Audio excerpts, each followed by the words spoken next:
Hello guys. आज हमारा तीसरा दिन है 90 डेज चैलेंज का। आज हम देखने वाले हैं रिवर्स इंटीजर। बेसिकली इधर हमको प्रॉब्लम स्टेटमेंट दिया हुआ है, ठीक है। इधर लिखा हुआ है एक 32 बिट का इंटीजर वैल्यू हमें मिलेगी, उसको हमें रिटर्न करनी है, ठीक है। किसकी रेंज में? कि हमें माइनस की रेंज में भी मिलना चाहिए और पॉजिटिव वैल्यू भी मिलनी चाहिए, बट 32 बिट में।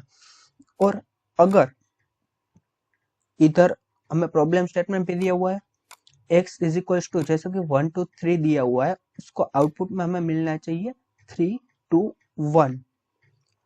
इसके बाद जो हमें एग्जांपल 2 दिया हुआ है, केस 2 दिया हुआ है, वो थोड़ा डिफिकल्ट है, ठीक है।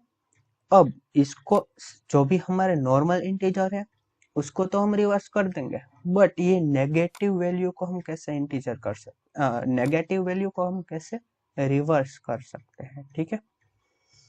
तो इधर हमें दिया हुआ है -1 2 3, जिसको हमें कन्वर्ट करना है -3 2 1 में।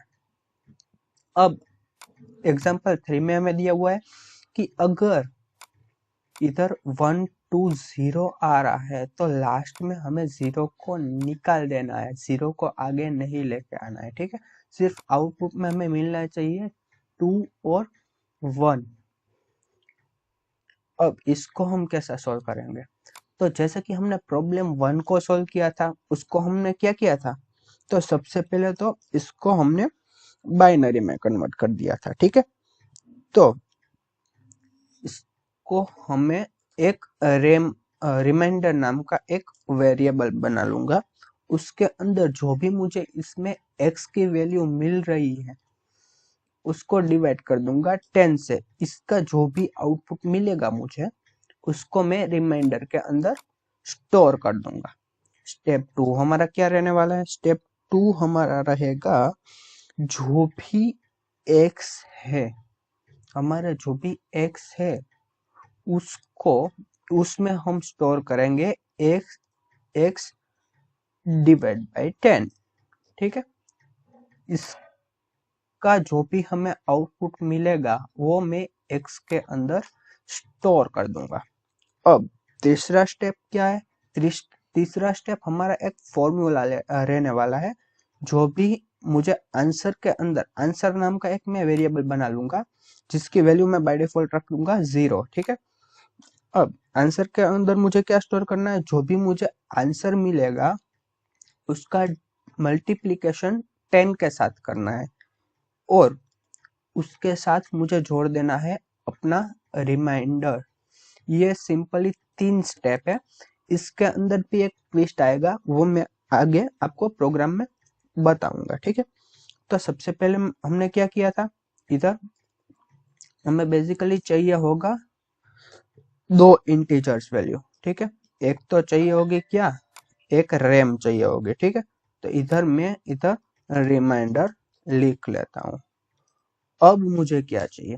अब मुझे चाहिए आंसर। आंसर की वैल्यू क्या रहेगी? 0, ठीक है। ये सिर्फ मैंने नोट्स लिखे, तो इसको मैं टेम्पररी कमेंट आउट कर देता हूँ। इसके साथ ही हम चलेंगे, ठीक है। तो सबसे पहले हमें क्या चाहिए?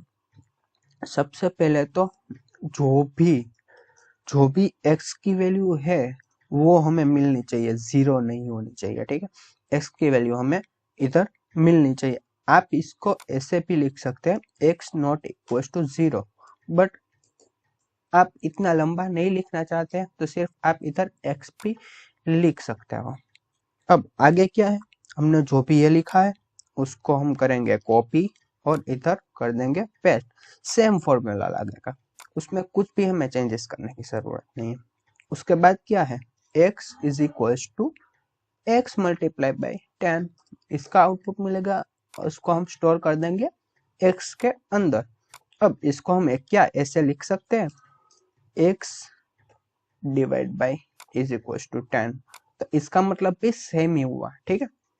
अब ये वाला है थर्ड वाला स्टेप, उसको भी हम कॉपी करके इधर पेस्ट कर देते हैं, ठीक है। Answer is equal to answer multiply by 10 plus जो भी हमें रिमाइंडर मिलेगा वो हम आंसर के अंदर स्टोर कर देंगे। उसके बाद ये लूप के बाहर हमें क्या रिटर्न करना है, लूप के बाहर हमें रिटर्न करना है जो भी हमें